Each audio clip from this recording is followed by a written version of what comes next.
네, 감사합니다. 오늘 우리가 함께 나눌 말씀은 사도행전입니다. 사도행전 2장 1절로 13절까지 말씀을 오늘 함께 보도록 하겠습니다. 사도행전 2장 1절로 13절까지입니다. 신약성경 188페이지, 제가 가진 성경은 신약성경 188페이지입니다. 사도행전 2장 1절로 13절까지.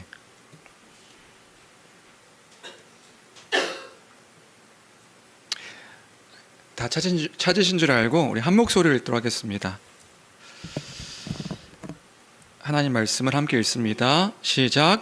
오순절 날이 이미 이름에 그들이 다 같이 한 곳에 모였더니 호련히 하늘로부터 급하고 강한 바람 같은 소리가 있어 그들이 앉은 온 집에 가득하며 마치 불의 혀처럼 갈라지는 것들이 그들에게 보여 각 사람 위에 하나씩 임하여 있더니 그들이 다 성령의 충만함을 받고 성령이 말하게 하심을 따라 다른 언어들로 말하기를 시작하니라. 그때 경건한 유대인들이 천하 각국으로부터 와서 예루살렘에 머물러 있더니 이 소리가 나매 큰 무리가 모여 각각 자기의 방언으로 제자들이 말하는 것을 듣고 소동하여 다 놀라 신기하게 여겨 이르되 보라, 이 말하는 사람들이 다 갈릴리 사람이 아니냐? 우리 각 사람이 난 곳 방언으로 듣게 되는 것이 어찌 됨이냐? 우리는 바데인과 메데인과 엘람인과 또 메소보다미아, 유대와 갑바도기아, 본도와 아시아, 부르기아와 밤빌리아, 애굽과 및 구레네에 가까운 리비아 여러 지방에 사는 사람들과 로마로부터 온 나그네 곧 유대인과 유대교회에 들어온 사람들과 그레데인과 아라비아인들이라. 우리가 다 우리의 각 언어로 하나님의 큰 일을 말함을 듣는도다 하고 다 놀라며 당황하여 서로 이르되 이 어찌 된 일이냐 하며 또 어떤 이들은 조롱하여 이르되 그들이 새 술에 취하였다 하더라. 아멘. 아멘. 우리는 계속해서 사도행전을 함께 살피며 은혜를 나누고 있습니다. 오늘도 교회를 통하여 역사하신 하나님의 그 크심을 함께 기억하고 나누며 하나님의 은혜를 나누는 그런 시간 되었으면 좋겠습니다. 네. 오늘 이 장은 한 명절을 시작을 이야기하면서 내용이 펼쳐지고 있습니다. 한 명절로 이 일들이 일어났음을 이야기하며 그 내용이 시작되고 있는데요. 1절입니다. 우리 1절 같이 함께 읽어볼까요? 함께 읽겠습니다. 시작. 오순절 날이 이미 이름에 그들이 다 같이 한 곳에 모였더니. 오늘 본문을 잘 이해하기 위해서는 이 오순절이 어떤 명절인가 이것을 이해할 때에 오늘 본문들을 좀 더 잘 이해할 수 있을 것 같아서 오순절을 정리하고 본문을 하나씩 살펴보도록 하겠습니다. 오늘 본문에 오순절이라는 이 명절의 명절이 이렇게 기록되어 있는데 헬라어로 이제 펜타코스테라는 단어입니다. 이 단어의 의미가 뭐냐? 직역하면 사실 명절의 명칭이기보다는 50번째 날, 그 50번째라는 의미를 가진 단어가 이 오순절이라는 단어의 의미입니다. 이 오순절은요, 유대인들에게 있어서 중요한 명절이었습니다. 우리나라로 따지면 설, 추석과 같은 그런 명절 있잖아요. 우리나라의 큰 명절처럼 이 오순절이라는 명절 자체가 이 유대인들에게는 아주 큰 명절 가운데 3대 명절 가운데 하나가 이 오순절이었습니다. 성경에 대한 이해를 위해서 이 명절을 오늘 좀 간단하게 설명을 하려고 하는데요. 더 자세한 것은 나중에 구약 성경 나눌 때에 이 절기들, 명절들을 좀 나누도록 하고요. 오늘은 오순절과 관련된 것만 생각해 보도록 하겠습니다. 어떤 순서로 좀 설명하려고 하냐면 구약 성경 안에서 이 오순절은 어떤 의미인지, 그리고 또 이 예수님 당시에 이 오순절은 어떤 의미였는지, 그리고 예수님의 제자들에게 오순절은 어떤 의미였는지 살핀 후에 오늘 본문을 이해하도록 하겠습니다. 첫 번째로 구약 성경 안에서 오순절은 어떤 의미인가 했을 때 구약 성경에서 오순절은 아까도 이야기했듯이 명절의 이름이기보다는 처음에 말한 대로 50번째 날, 그 50일 후 이런 의미를 담고 있는 그런 표현입니다. 그러면 이게 중요하겠죠. 무엇으로부터 50일이냐? 무엇으로부터 50번째 날이냐? 그래서 무엇으로부터가 중요하겠죠? 그것은 이스라엘에게 또 다른 큰 명절이라고 불렸던 유월절이라는 명절로부터의 50일째의 날을 의미하는 그런 날이었던 것입니다. 유대인들에게는요, 이 오순절만큼이나 중요한 명절이 있었는데 그 명절이 뭐냐 하면 이제 성경을 좀 읽어보셨으면 이제 유월절이라는 이 명절이 또한 큰 명절이었습니다. 그럼 이 명절이 왜 중요하냐? 이스라엘 백성들이 애굽을 탈출할 때 애굽에 내려진 10번째 재앙으로부터 구원받은 날, 그 구원받은 날을 기념하여 지켰던 명절이 이 유월절이기 때문에 이 이스라엘에게 있어서 이 유월절은 하나의 큰 명절이었던 거죠. 네, 이 10번째 재앙이 그런 재앙이었죠. 뭐냐면 그 애굽에 살고 있던 모든 생명, 사람이든 동물이든 첫 번째 장자가 죽게 되어지는 그 재앙이 10번째 재앙이었습니다. 이스라엘 백성들도 그 애굽 땅에 살았기 때문에 이 재앙을 피할 수 없었죠. 근데 하나님께서 말씀하시기를 그 어린 양의 피를 저 문설주가 뭐냐 하면 문틀인 거예요.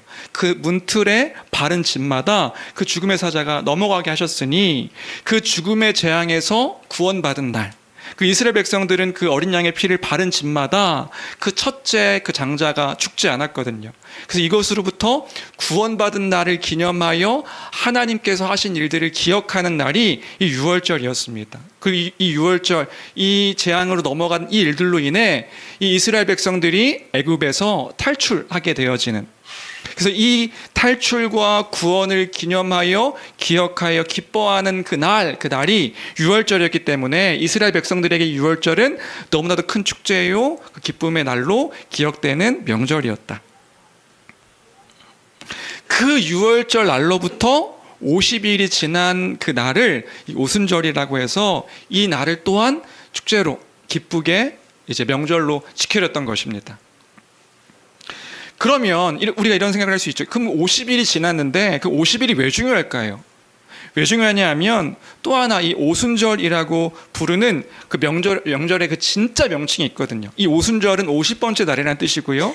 이 50일이 지난 후에 이 명절에 진짜 이름이 있는데 구약 성경에서는 들어보셨을까요? 77절, 맥추절, 이게 50일째의 그 날의 명절이 진짜 이름이었습니다. 77절, 맥추절. 그럼 이 날이 무슨 날인가? 사실 이 유월절은 그 이스라엘의 구원의 날을 기념하는 그런 날이기도 하지만 이 유월절에 이스라엘 백성들은 그러니까 보리를 추수하는 그 시기가 이 유월절 시기였다고 해요. 그러니까 보리를 처음 추수하여서 이 유월절 마지막 날 그 다음 날에 그 보리단을 흔들며 하나님께 제사를 지냄으로 이 추수가 시작되었던 거죠. 그리고 50일이 지난 후에 밀을 마지막으로 이 추수를 이제 끝내게 되었으니 이 50일째는 무슨 날이냐면 이 추수한 것을 기억하여 하나님께서 이 풍요로움과 풍성함, 이 곡식들의 열매를 주신 날, 그 하나님께서 이 열매들을 허락하신 날을 기억하여 기념하는 날이 이 77절 맥추절의 의미였습니다. 그러니까 기쁜 날인 거예요. 왜요? 열매를 얻게 되었으니까요. 우리나라로 따지면 추수감사절 같은 날인 거죠. 우리 추수감사절 뭐 하죠? 하나님께서 주신 곡물들을 모아서 기뻐하며 감사하잖아요. 마찬가지로 이 50일째 날이, 이 오순절 날이 그런 날이었던 것입니다. 하나님께서 허락하신 그 열매들의 그 풍성함에 감사하며 하나님 감사합니다, 기뻐했던 날이 이 77절 맥추절이었던 거죠. 그래서 이스라엘 백성들에게는 이 유월절과 같이 큰 절기로, 큰 명절로 지켜졌던 날이 이 77절 맥추절이었습니다. 그래서 민수기 28장 26절을 보면 우리 함께 읽어볼까요? 함께 읽겠습니다. 시작. 77절 처음 익은 열매를 드리는 날에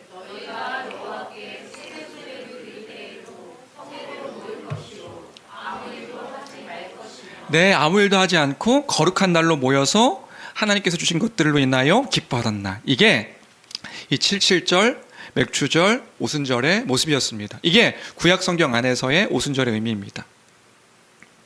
그럼 두 번째로 이 오순절이 이 예수님 당시에는 어떻게 지켜지고 있을까? 그 구약 성경 안에서는 이 오순절, 77절 맥추절이 기쁨의 날로 이렇게 지켜지고 있는데 그 성회로 모여서 함께 제사 지내고 예배하며 하나님을 경배하는, 기억하는 날로 되어지고 있는데 예수님 당시에는 이 오순절이 어떻게 지켜지고 있었을까요? 이 당시에 이 명절에 대한 이해를 하기 위해서는 이스라엘이 멸망한 것으로부터 이제 시작되어져야 합니다. 우리 예전에 함께 나눴듯이 북이스라엘은 BC 722년에 아수르에게 멸망을 하고 남유다는 BC 586년에 바벨론에 의해서 멸망을 당하게 되잖아요. 멸망당하게 되니까 이 이스라엘은 어떻게 될까요? 이스라엘 백성들이요, 포로로 끌려가게 되기도 하고 전쟁 중에 흩어져서 이제 살아가게 되는 일들이 이 멸망으로 인하여서 있게 되어진 겁니다. 그래서 이스라엘 백성들이 다 흩어지게 물론 거기 예루살렘에 사는 사람들도 있었지만 여러 나라 여러 지역으로 흩어져서 그 사람들이 그럼에도 불구하고 자신의 신앙의 정체성과 민족성을 유지하기 위해 회당을 중심으로 공동체를 이루며 살아가게 되었으니 그것이 바로 그 이스라엘 백성들이 멸망한 후에 있었던 모습이었습니다. 그러니까 저마다 여러 나라에 흩어져서 살아가고 있었던 거예요. 그런데 그러다가 이런 큰 명절, 큰 이런 절기가 되었을 때 이스라엘 백성들에게는 하나님의 말씀이 기억되어지는 거예요. 거룩한 날로 모여서 그 거룩한 날로 기뻐하는 날. 그래서 이제 이 6월절, 이런 오순절, 이 77절 같은 날이 되었을 때 이스라엘 백성들은 어떻게 하냐면요, 큰 명절을 맞이하게 될 때에 예루살렘 성전을 중심으로 여러 나라 흩어졌던 사람들이 모여가지고 이제 함께 제사 지내고 예배하는 날로 지켜지게 되어진 것입니다. 그러니까 진풍경이 일어나는 거죠. 그쵸. 지금의 모습들도 이런 그 이스라엘 그 사진 같은 거 보면, 영상 같은 거 보면 사람들이 모여가지고 성벽에 막 모여서 기도하고 예배하듯이 이때에도 마찬가지로 그 사람들이 함께 모여서 이 명절이 되면 여러 나라에 흩어졌지만 하나님을 예배하기 위해 예루살렘 중심, 성전 중심으로 모여서 이렇게 수많은 사람들이 함께 모였던 그때가 오순절 날의 모습이었을 것이란 말이에요. 마치 우리나라도 마찬가지죠. 명절이 되면 어떻게 됩니까? 부모님을 찾아서 고향으로 막 이동하듯이. 그럼 고향 가면 어떻게 돼요? 막 시끌벅적하면 사람들이 막 기뻐하잖아요. 그런 모습처럼 이때에도 수많은 사람들이 예루살렘에 모여서 지켜졌던 그 명절이 이 오순절의 모습이었던 것입니다. 축제의 모습을 보이게 되는 거예요. 그리고 그때는 이 오순절이 6월절보다도 더 큰 명절로 지켜졌다고 해요. 왜냐하면 학자들이 얘기하기를 이 오순절이 왜 더 유대인들에게 더 큰 명절이 되었는가? 이 오순절이 계산을 해보니까 그때 그 사람들의 인식 속에서 모세가 시내산에서 율법을 받고 그 십계명을 받았던 그 시기라고 여겨졌다고 합니다. 그러니까 유대인들의 생각 속에 그 당시에 이스라엘 나라가 멸망했잖아요. 그럼 이스라엘 나라가 왜 멸망했을까요? 하나님의 나라인 이스라엘이 왜 멸망했는가? 우리가 하나님의 말씀인 율법을 지키지 않았기 때문에 그 율법을 지키지 않음으로 우리가 멸망했다. 우리가 하나님을 떠났기 때문에 멸망당하게 되었다. 그러니까 이제 우리가 하나님의 율법으로 돌아가자. 그 말씀을 잘 온전히 지키고 행할 때 하나님께서 우리를 다시 회복시키실 것이다 라고 하는 그런 마음이 있었기 때문에 이 하나님의 모세가 율법을 받았다고, 시내산에서 율법을 받았다고 여겨졌던 이 오순절, 이 77절의 기간을 유대인들이 더 크게, 더 풍성하게 모여서 하나님을 기억하는 날로 지켰다고 합니다. 그래서 유대인들에게 그 당시에 중요한 명절이 되었던 것이지요. 흩어져 있던 유대인들이 다른 명절보다 더 힘써서 예루살렘에 모였던 그런 시기. 이런 맥락을 이해한다면 지금 제자들이 모여있던 예루살렘이 어떤 분위기였는가? 지금 우리가 이제껏 쭉 봐왔을 때에 이때의 예루살렘의 분위기가 어떤 분위기였는가를 우리가 짐작하여 상상해 볼 수 있습니다. 뭔가 이렇게 시끌벅적한 거죠. 수많은 사람들이 예루살렘에 모여가지고 그 다락방에 모여서 기도할 때에 수많은 사람들이 막 분주하게 그렇게 이동하며 기뻐했던 날이 아마 이 예루살렘의 풍경이었을 것이에요. 그럼 마지막으로 이 오순절이 제자들에게는 어떤 날이었는가 했을 때 제자들도 유대인들이었기 때문에 유대인 명절 가운데 지켜졌던 한 날이었을 거예요. 특별히 예수님이 십자가에 못 박히셨던 그때는 어떤 날이었는가 하면 6월절 기간에 예수님께서 십자가에 못 박혀 죽으셨거든요. 그래서 초회 만찬도 6월절 만찬으로 함께 식사하시고 그때 6월절의 진짜 의미와 십자가의 죽으심의 의미들을 이제 말씀하시며 새 언약을 말씀하시죠. 근데 예수님께서 십자가에 못 박히신 그날이 6월절 그 기간이었고 유월절 기간 마지막 그 금요일에 십자가 못 박혀 죽으시고 안식 후 첫날에 부활하셨으니 그 유월절 다음 날에 예수님께서 부활하시고 50일이 지난 때가 이 오순절 날이었던 것입니다. 예수님께서 부활하신 후 제자들과 며칠 동안 함께 계셨죠? 40일간 함께 계셨잖아요. 그러면 지금 어느 때에 어떤 일이 있었는가를 우리가 대략적으로 또 날짜를 세어볼 수 있을 것 같아요. 예수님께서 40일간 함께 하시고 승천하신 다음에 오순절이라고 한다면 지금 약 한 일주일 정도 지난 시간이구나. 한 10일, 일주일에서 10일 정도 지난 시간이구나. 어느 쯤이구나 하는 것들을 알게 해주는 그런 단어가 이 오순절이라는 단어입니다. 여기까지가 구약에 대한, 그리고 그 시대의 오순절에 대한, 제자들이 오순절을 맞이하는 그 오순절에 대한 이해입니다. 그러면 이런 큰 명절임을 생각할 때에 첫 번째로 오늘 말씀을 통해서 묵상하고 싶은 것은 이것입니다. 뭐냐면 이때에 예수님의 제자들은 무엇을 했을까입니다. 여러분, 예수님의 제자들은 이때에 무엇을 했을까요? 네, 교회가 함께 모여서 오로지 기도하기에 힘썼더라. 이것이 우리가 앞에서 살펴봤던 그 성도들의 태도의 모습이었던 거죠. 뭐 한 겁니까? 기도한 거예요. 1절을 보면요, 1절에 이렇게 기록되어 있죠. 오순절 날이 이미 이르매 그들이 다 같이 한 곳에 모였다고 합니다. 그리고 이 시간이 언제인가, 모인 시간이 언제인가 보면 15절에 제3시에라고 이렇게 이야기하고 있거든요. 제3시라고 이야기하고 있거든요. 그럼 제3시는 언제냐면 유대인들의 시간은 우리 시간에 6을 더하면 맞습니다. 그럼 몇 시냐 하면 오전 9시예요. 유대인들은 정기적으로 공적으로 3번 기도하는 시간이 있었습니다. 오전 9시, 그러니까 3시, 6시, 9시. 오전 9시, 정오 12시, 오후 3시 이렇게 함께 공식적으로 기도하는 시간이 그렇게 세 시간이었으니까. 그럼 이 3시에 모여서 교회가 함께 한 것이 무엇인가? 함께 모여 그 교회는 오로지 기도하기에 힘쓴 것이다.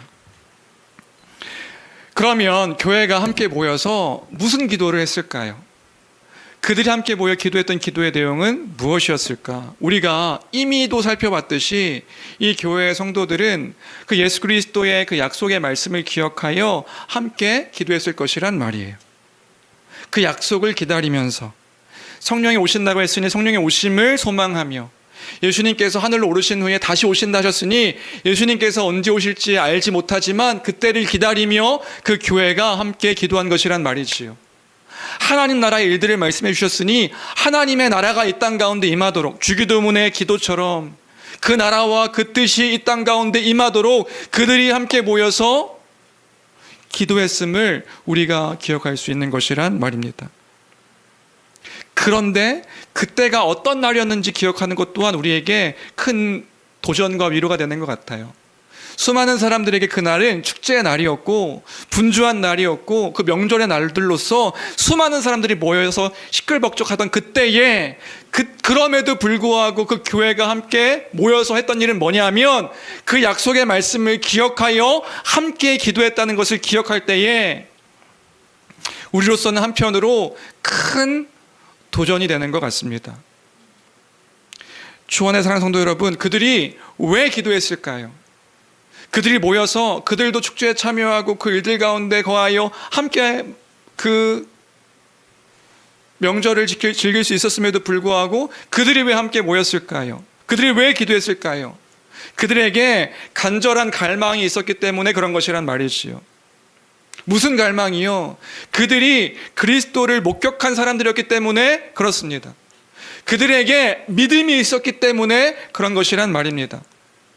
언제일지 어떤 모습일지 알 수 없지만 예수께서 하신 그 말씀, 그 약속의 말씀이 그들에게 분명했기 때문에 그 믿음을 따라 그들이 여전히 함께 모여 오로지 기도하기에 힘쓴 것임을 기억할 때에 우리는요, 우리 결과를 잘 알다시피 그 기도하는 그 기도의 때에 기도하는 중간이었는지 기도 후였는지 알 수 없지만 그 오순절에 약속하신 성령께서 임하셔서 하나님의 놀라운 일들을 이뤄주셨음을 우리는 알고 있습니다. 그 일들을 경험케 해주셨습니다.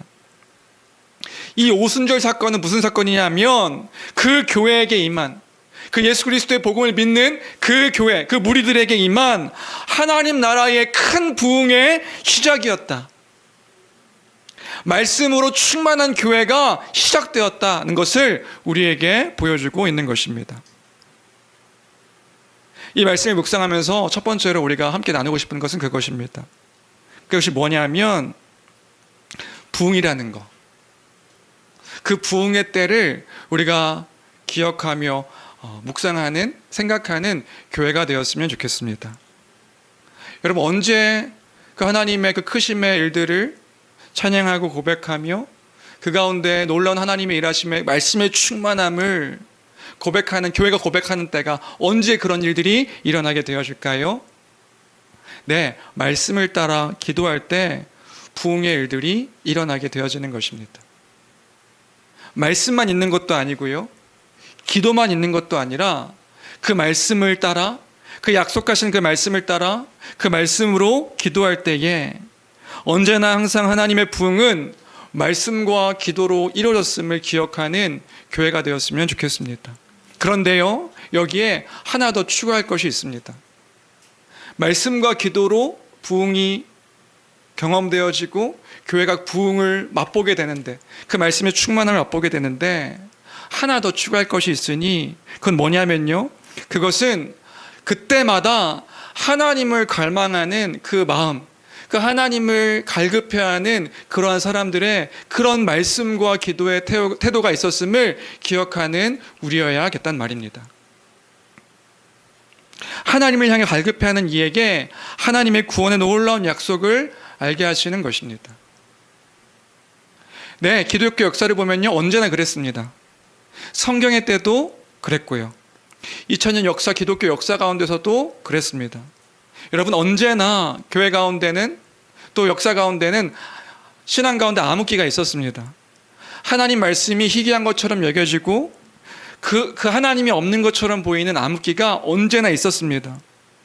모든 것이 끝났다고 여겨지고 아무 일도 일어나지 않는 것 같은 그러한 냉랭해져 버린 그 시대가 언제나 기독교 역사 가운데는 있었습니다.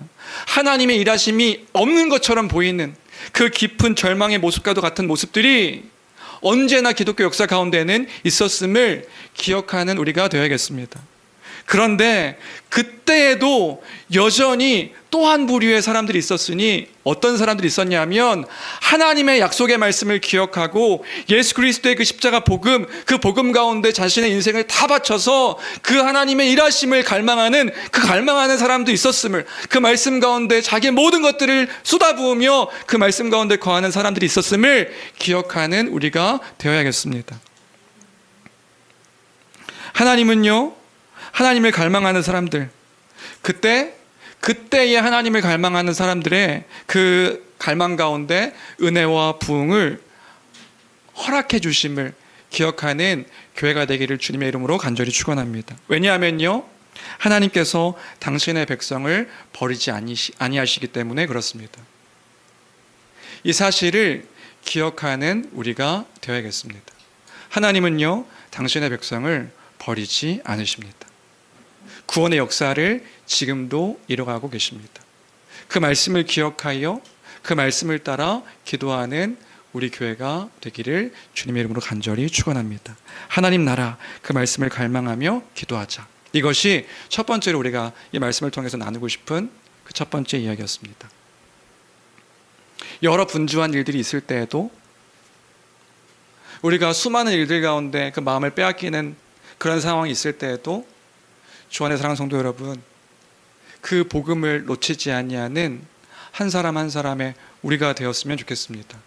교회가 힘써야 될 것이 무엇입니까? 오로지 기도하기에 힘썼더라. 그 무엇을 따라 기도한 것입니까? 주의 말씀을 따라, 그 말씀을 붙잡고 기도한 것입니다. 그 약속의 말씀을, 그 진리의 말씀을 잊지 아니하고 갈망하는 마음으로, 주께서 그 말씀의 충만함으로 우리를 부흥케 하시도록 기도하는 그 말씀의 교회가 되어야 될 줄로 믿습니다. 첫 번째 우리가 나누고 싶은 말씀이고요. 다음으로 2절부터 이제 일들을 하나씩 살펴보도록 하겠습니다. 그 사람들이 기도한 후인지 기도하는 중간인지 알 수 없습니다. 근데 2절부터 보면 거기에 있던 사람들에게 초자연적인 일들이 일어나고 있음을 이제 보게 됩니다. 그곳에 모인 사람들이요, 성령으로 가득하게 되었다, 이 이야기를 하고 있는 거죠. 2절부터 4절까지는 그때 있었던 일들을 설명해 주고 있는데요. 우리 2절 볼까요? 우리 2절 같이 읽겠습니다. 함께 읽습니다. 시작. 호련히 하늘로부터 급하고 강한 바람 같은 소리가 있어 그들이 앉은 온 집에 가득하며. 어떤 일이 있었냐면 호련히 갑자기 하늘로부터 급하고 강한 바람 같은 소리가 났더니, 큰 소리가 났던 것 같습니다. 바람 같은 소리. 그 소리가 그들이 있었던 온 집에 풍성했습니다. 그래서 아마도 그 집에 있던 사람들이, 그 120명 가까이 되는 사람들이 그 소리를 듣게 되었다. 이게 이제 2절의 이야기고요. 3절에 그 소리가 있어서 마치 불의 혀처럼 갈라지는 것들이 소리가 있고 또 어떤 환상들을 같이 보았던 것 같습니다. 불의 혀처럼 갈라지는 것들이 그들에게 보여 각 사람 위에 하나씩 임하여 있더라. 뭡니까? 사람들마다 불길 같은 것이 혀 갈라지는 것처럼 이렇게 보였던 것 같은데, 거기 있던 사람들에게 나눠져서 각 사람 위에 하나씩 하나씩 이렇게 임하는 것들을 이제 보게 된 것이지요. 4절이 중요한데요. 그 일들을 경험하고 그들이 다 성령의 충만함을 받고 성령의 말하게 하심을 따라 다른 언어들로 말하기를 시작하니라.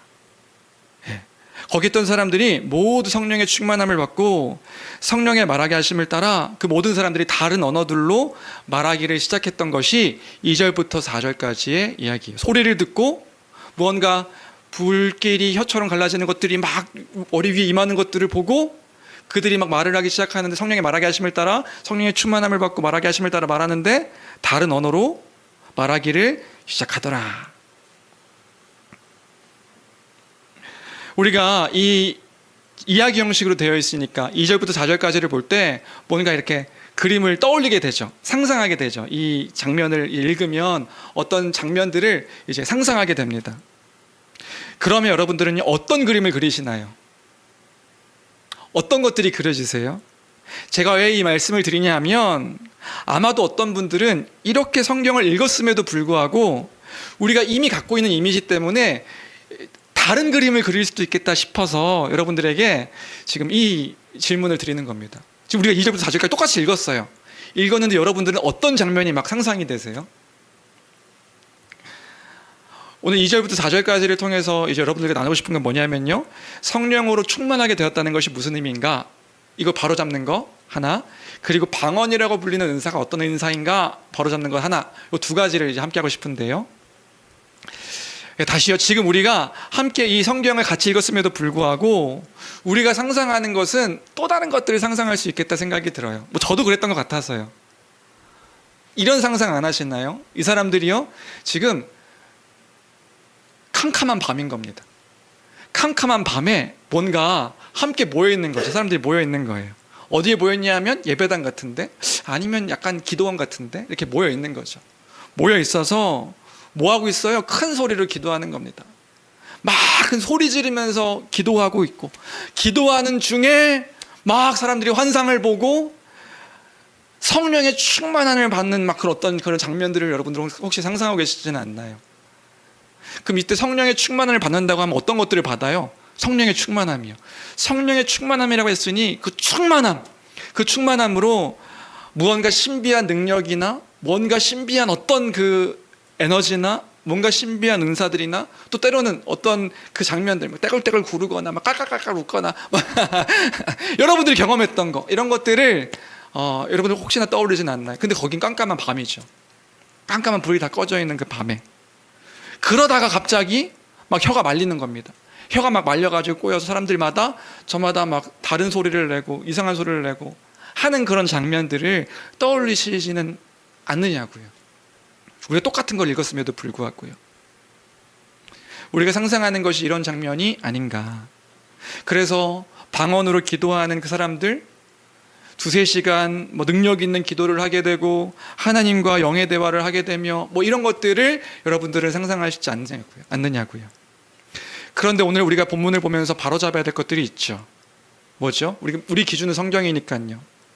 첫 번째, 이들이 모였던 시간은 밤이 아니라는 거예요. 깜깜한 밤이 아니었다.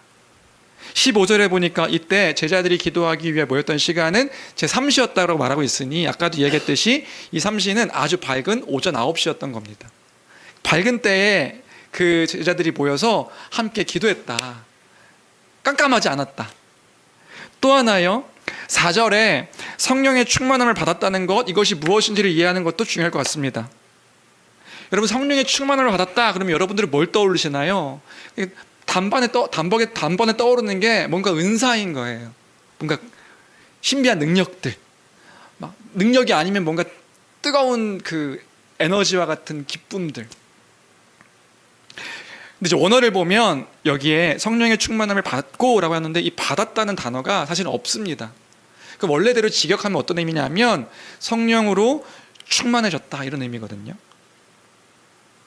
그럼 충만이라는 단어가 뭐냐? 이 충만이라는 단어가요, 흘러넘치다, 그러니까 가득 차다, 흘러넘칠 만큼 가득 차 있는 상태를 표현하는 단어가 이 충만이라는 단어인 거예요. 그럼 이게 무슨 의미냐? 성령으로 가득하다, 성령으로 가득하여지다, 흘러넘칠 만큼 성령으로 충만해졌다, 이런 의미를 지금 4절에서 이야기하고 있는 거란 말이에요. 그러면 성령으로 충만해졌다, 성령으로 가득해졌다, 이런 말은 이제 우리는 어떻게 이해할 수 있는 건가요?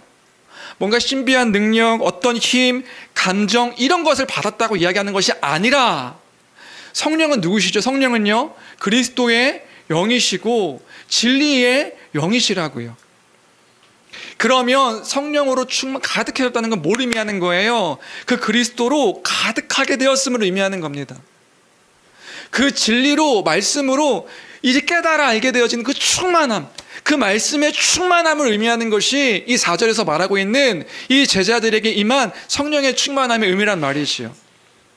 그러니까 어떻게 된 겁니까? 이제야 비로소 그리스도의 십자가 죽으심과 그 부활의 그 복음의 의미를 알게 되고, 그분이 이루신 일들이 무엇인지를 알게 되어진 것이란 말이에요. 다시요, 뭔가 감정의 에너지의 그 은사의 이것들이 받는 그런 어떤 것이 아니라, 이 성령의 충만함이라는 건 뭐냐 하면 그 진리의 충만함. 그 제자들이 여전히 40일간 예수님과 함께 했었어도 하나님 나라의 일들을 이해하지 못하고 여전히 엉터리 같은 이야기들로 하고 있는 그때에 성령이 임함으로, 성령이 함께 하심으로 그들에게 보인 모습이 뭐였냐면 그 진리의, 이 십자가 복음의 의미가 무엇인지, 하나님 나라의 일들이 무엇인지 이제 그 진리의 영으로 말미암아 깨달아 알게 되어지고, 그쵸? 그 진리를 알게 되어지니까 풍성한 기쁨이 있을 수 있지요. 그런데 그 성령의 능력으로는 기쁨만 주어지고 그냥 맥락 없이 뭔가 신비한 힘이 주어지고, 이게 아닌 거란 말이에요. 그리스도께서 행하신 일이 무엇인지 그 충만함으로 말미암아, 이 그리스도로 말미암아 이 모든 것들을 다 이루신 것이구나, 하나님의 일들이 이렇게 이루어진 것이구나, 이것들을 깨달아 안 것이 성령의 충만함, 성령으로 충만함의 의미란 말이지요. 진리의 충만입니다. 말씀의 충만이에요. 그 복음의 풍성한 의미와 그 깊이와 그 넓이와 하나님의 사랑이 어떤 것인지, 그 의미를 이제 알게 되어진 것이다. 이것이 바로 그들이 다 성령으로 가득해졌다는 것의 의미다. 하나님 나라의 복음이 하나님이 이해되어진 것이란 말이지. 그 하나님의 나라가 이 새 언약의 성취로. 이게 어떻게, 목사님 그게 어떻게 합니까? 이제 2장 14절부터 베드로가 이제 하나님의 큰 일들을 이야기하기 시작하거든요. 뭘 이해하게 되는지, 그리스도가 뭘 성취하셨는지. 이게 충만의, 성령으로 충만을 받고의 진짜 의미입니다. 그리고 세 번째로, 이때 그리스도의 모든 것이 모든 제자들에게 적용되어짐을 알리며 하나님의 그 새 언약 백성, 그리스도의 몸된 교회됨을 알리도록 허락하신 그 은사가 있었으니, 이 은사가 뭐냐? 이게 바로 방언이다. 그럼 이제 이런 일들을 기억하면서 잘 생각해 봤으면 좋겠는데요, 방언이 의미하는 것이 무엇인가? 여러분, 방언이 뭔가요? 방언. 우리 4절 계속 볼까요? 4절. 우리 4절 한 번 더 읽겠습니다. 함께 읽습니다. 시작. 그들이 다 성령의 충만함을 받고,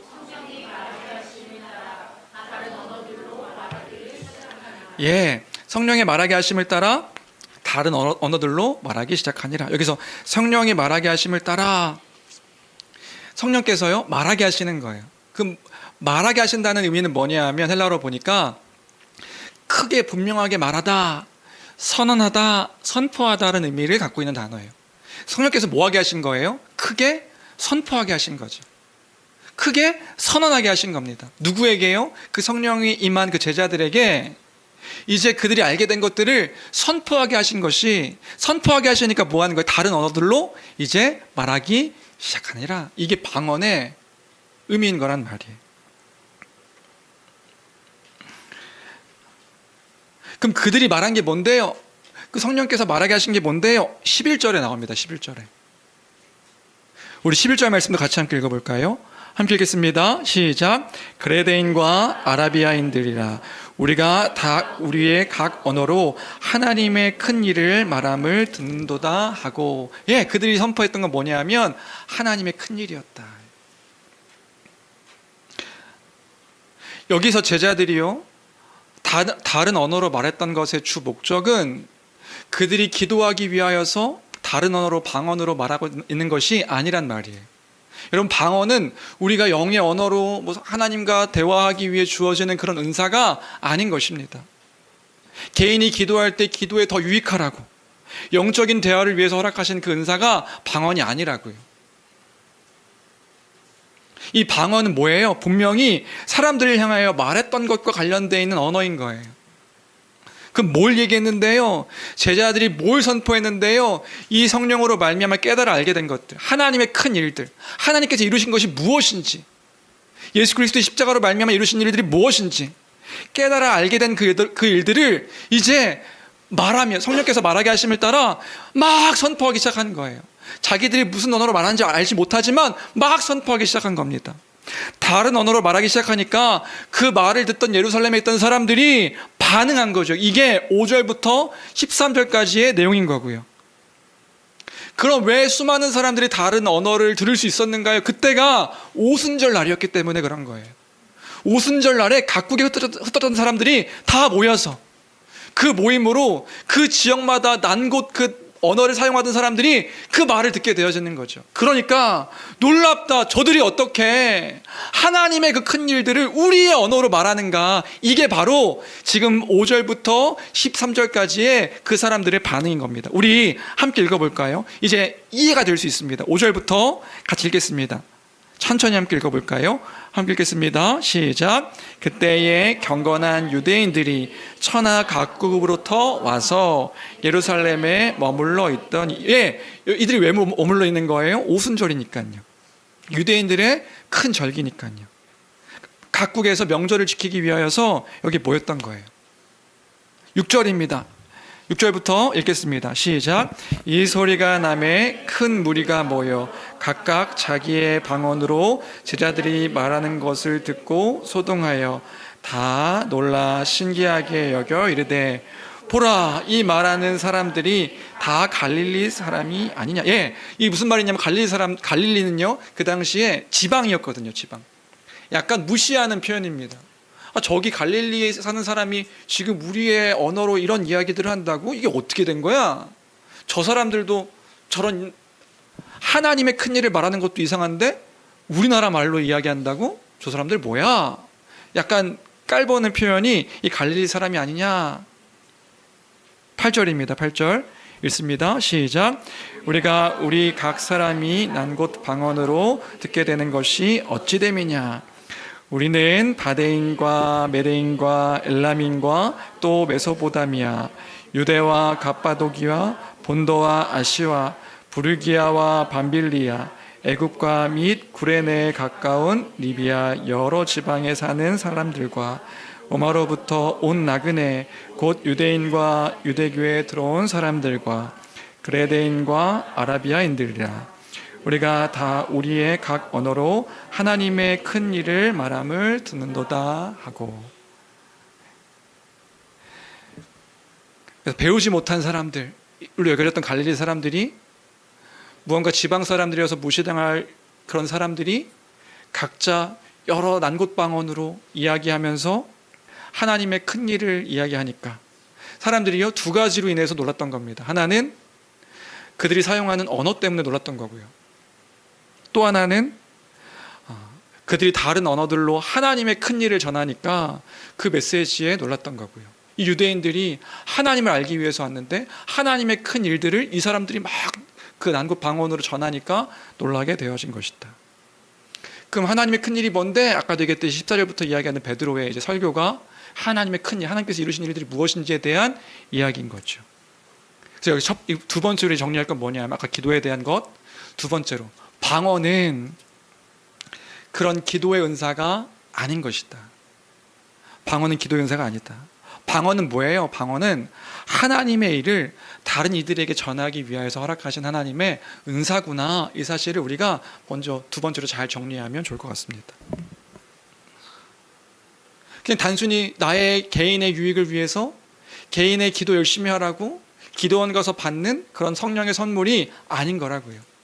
그 방언을 잘 사용한다는 건 어떤 의미인 거예요? 하나님의 큰 일들을 깨달아라. 하나님 말씀을 선포하기 위하여서 하나님께서 행하신 일들, 그리스도의 십자가의 그 복음의 그 큰 일들을 전하기 위하여 허락하신 은사가 개인을 위한 것이 아니라 교회를 위해서 허락하신 은사가 방언이구나, 이 사실을 우리가 잘 정리하면 좋겠고요. 그럼 이제 진짜로 마지막으로요. 그럼 이때 성령께서 말하게 하셔서 방언으로, 다른 언어로 말하게 하신 진짜 의미는 무엇인가, 이걸 마지막으로 정리하고 오늘 설교를 이제 마무리하도록 하겠습니다. 이 방언으로 말하게 하신 진짜 이유가 무엇일까요? 그 진짜 이유는 이 하나님 나라의 성취와 관련되어져 있는 거예요. 이 교회를 통하여서, 교회가 뭔가요? 교회, 그 예수 그리스도로 말미암은 무리요, 이 무리들, 새 언약 이 무리들을 통하여서, 이 공동체를 통해서 그 하나님 나라의 하나됨이 회복되었음을 알리는 것, 이것이 바로 오늘 이 성령을 받음으로 이 방언으로 하나님의 큰 일들을 선포한 진짜 목적이란 말이죠. 하나님의 나라가 시작되었다. 하나님께서 약속하신 그 새 언약의 백성의 그 성취가 이 교회를 통하여서 시작되었다. 하나님 나라가 이 부흥의 말씀으로 말미암아 부흥의 놀라운 일들이 시작되었다. 이게 바로 2장에서 말하고 있는 핵심인 거란 말이에요. 어떻게 그렇습니까? 여러분, 각 나라에 흩어졌던 수많은 사람들이요, 예루살렘에 모여서 하나의 메시지를 함께 듣게 되어진 거라고요. 그 난 곳의 사람들의 언어가 다른데 그 사람들이 이제 뭘 듣게 되어졌냐면 한 메시지를 듣게 되어진 거예요. 그럼 하나의 메시지를 듣게 됐다 생각할 때에, 이 장면을 생각할 때 우리는요, 구약 성경을 우리가 기억한다면 창세기의 한 사건이 떠오를 수밖에 없습니다. 그 사건이 뭡니까? 창세기 11장의 바벨탑 사건이죠. 바벨탑 사건, 어떤 일이 일어났죠? 하나님처럼 되고 싶어서 사람들이 함께 모여 탑을 쌓습니다. 꼭대기에 우리가 하나님처럼 되자, 탑을 쌓자 하는데 하나님께서요, 그들의 언어를 다 나누시는 거예요. 언어를 흩으시는 거예요. 그래서 그들의 교만함을 깨뜨리셨습니다. 그래서 온 민족의 언어가 달라져서 서로가 하나 되지 못하게 하셨죠. 그런데 이제는 이 성령을 받음으로 인해서 그 방언을 통해 하나님의 그 큰 일들을 선포하는 일들을 통해, 그 말하게 하심을 통해 뭘 깨달아 하냐면 그 수많은 사람들이 다 그 복음의 의미들을 깨달아 하는 일들이 이루어지게 된 거란 말이에요. 누구든, 어떤 사람이든, 어떤 민족이든 이제 그리스도 안에서 차별 없이 그 복음을 듣게 되어지는 일들이 이 장을 통하여서 시작되어진 거란 말이죠. 그 뭘 의미하는 겁니까? 하나가 되어서 한 마음으로 하나님을 섬기고 하나님의 복된 소식을 듣고 하나님 나라의 백성이 되는 놀라운 일들이 이루어지게 되었음을, 이 교회의 속성을, 하나님 나라의 속성을 이렇게 선포한 사건이 이 방언으로 말미암은 교회됨의 선포인 것이란 말입니다. 그래서 이걸 생각할 때에 바울 사도는 이 교회의 하나됨을 이렇게 말하고 있음을 우리가 또한 볼 수 있게 됩니다. 갈라디아서 3장 28절부터 29절까지 우리 같이 읽어볼까요? 함께 읽겠습니다. 시작. 너희는 유대인이나 헬라인이나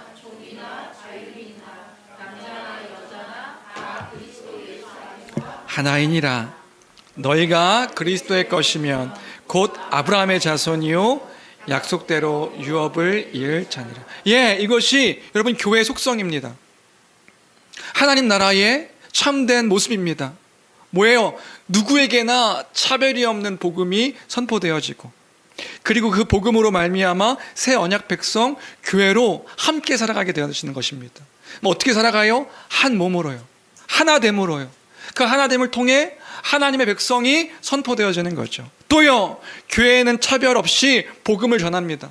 다른 복음을 전하는 것이 아니라고요. 어떤 복음을 전해요? 함께 믿고 있는 신앙의 고백을 함께 전하는 공동체가 교회인 거예요. 신앙이 서로가 다를 수 없습니다. 서로가 믿고 있는 신앙의 내용이 다를 수 없는 거라고요. 그 신앙의 고백은 한 고백인 겁니다. 이 한 고백을 뭐 하는 거예요? 함께 증언하는 공동체. 너희가 성령이 임하시면 너희 성령을 받고 권능을 받고, 성령이 임하시면 권능을 받고 예루살렘과 온 유대와 사마리아와 땅끝까지 이르러 내 증인이 된 삶인 거죠. 그럼 증인은 어떤 걸 전하는 거예요? 다른 걸 전하는 게 아니라고요. 우리가 한 사람이 믿고 있는 그 복음의 내용이 다른 것이 아니란 말입니다.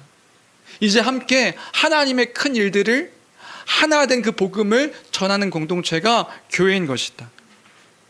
하나가 되어 하나의 복음을 믿고 하나의 복음을 전하는 공동체가 교회입니다.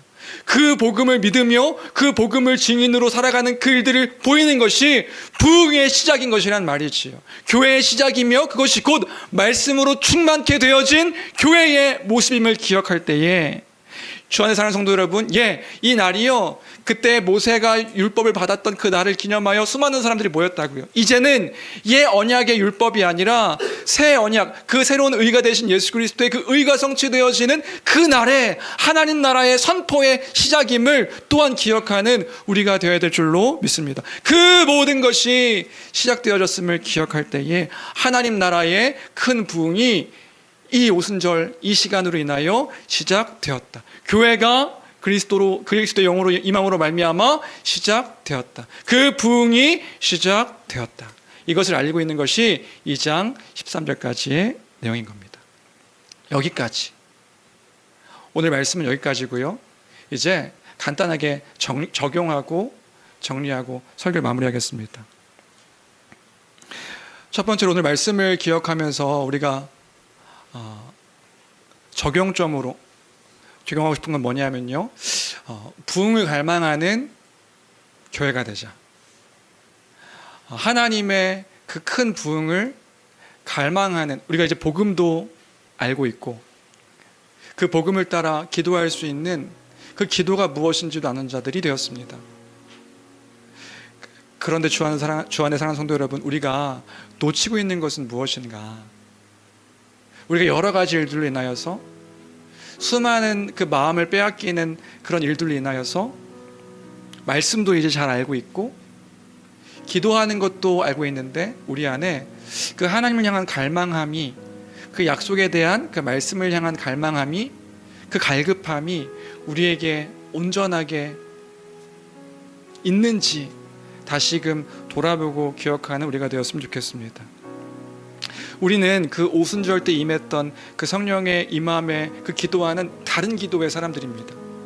왜냐하면 이미 우리는 그 임하신 성령, 그 성령으로 말미암아 살아가고 있는 교회이기 때문에 그런 것이죠. 이미 우리 가운데 성령께서 함께 하시며 역사하고 계십니다. 근데 우리에게 뭐가 없는 거냐면, 우리에게 진짜 갈망함이 있는지, 하나님을 향한 그 은혜의 풍성함을 갈망하고 있는지 다시금 돌아보는 이 주일이 되었으면 좋겠습니다. 하루하루 살아가는데 우린 입술로 하나님 감사합니다, 하나님 내가 복음으로 충만합니다, 십자가로 말미암아 이제 내가 새 사람이 되었습니다 말하고 있는데, 알고 있는데, 심지어 기도도 하고 있는데 냉랭한 거예요. 살고 있지 않는 거예요. 살고 있지 않으면 무엇이 문제입니까? 무엇 때문입니까?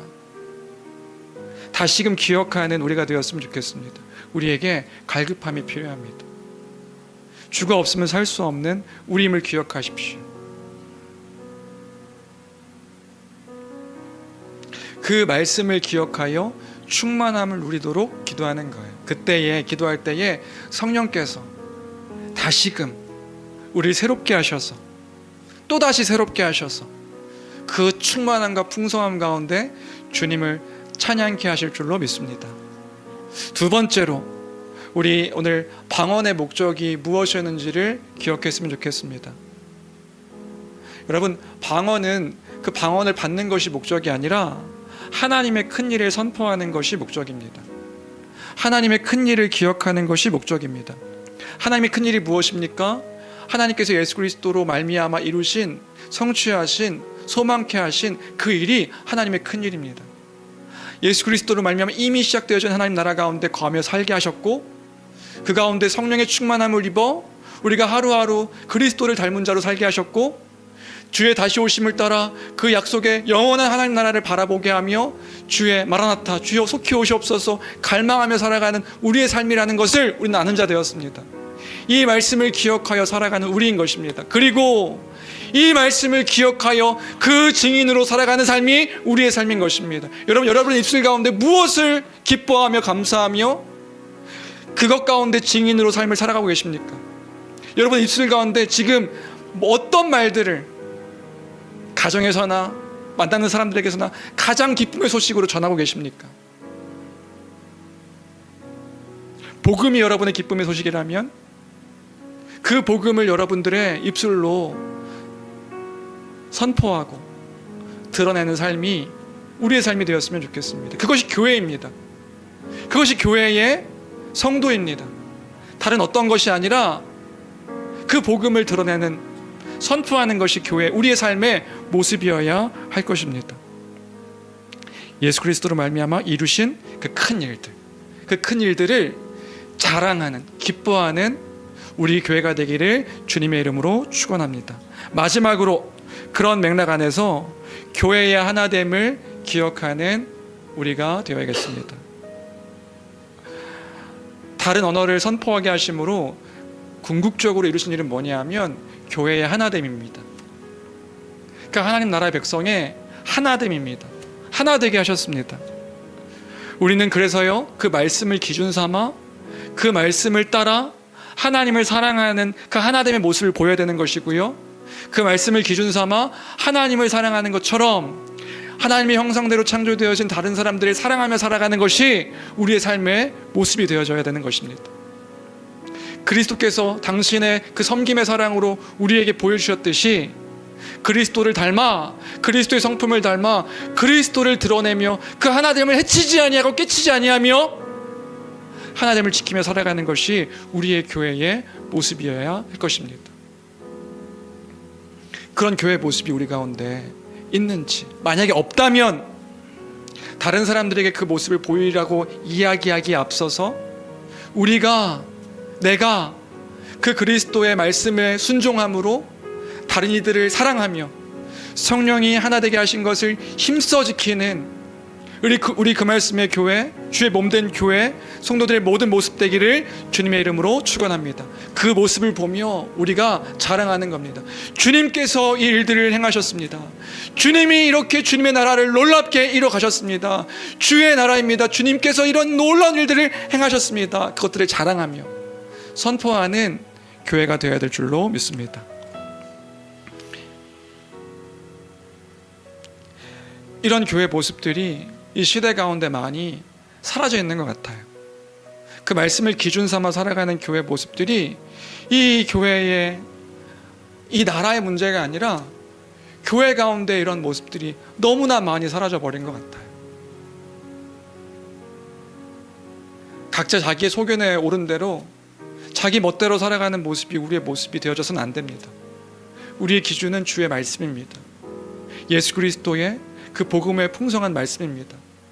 그 말씀을 따라, 그 말씀을 기준으로 살아가는 우리 교회, 또 이 나라의 모든 교회, 그 교회의 모습이 회복되어지기를 주님의 이름으로 간절히 축원합니다. 우리 말씀을 기억하면서 함께 찬양했으면 좋겠는데요.